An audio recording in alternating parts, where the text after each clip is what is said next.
आजची रेसिपी मैसूर पाक. चला तर रेसिपीला सुरुवात करूया. त्यासाठी ते मी एका पात्रामध्ये 1 वाटी बेसन, अर्धी वाटी तूप घेतले आहे. तर त्याची आता आपण पेस्ट बनवून घेऊया.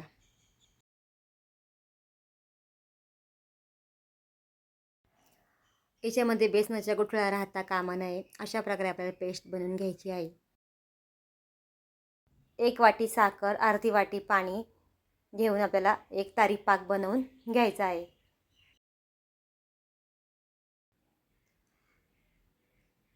आपला एक तारी पाक तयार झालेला आहे.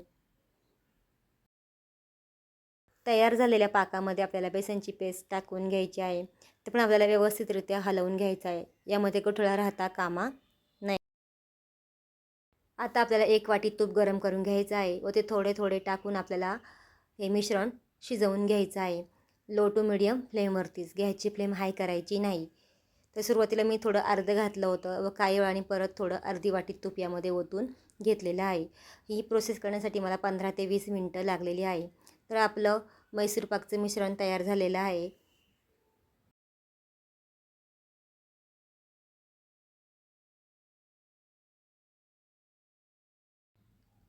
आता आपण एका ताटलीला तूप लावून घेऊया व त्यावर बटर पेपर ठेवून हे मिश्रण त्यावरती पसरून घेऊया व त्याला वाटीच्या साहाय्याने असा आकार देऊन घेऊया. एक 5 मिनटं सेट झालं की आपण याच्या वड्या पाडून घेऊया. अशा प्रकारे आपल्याला वड्या याच्या बनवून घ्यायच्या आहेत.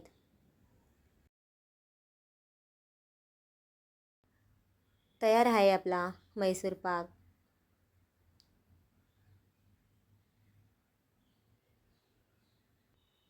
धन्यवाद रेसिपी पाहिल्याबद्दल.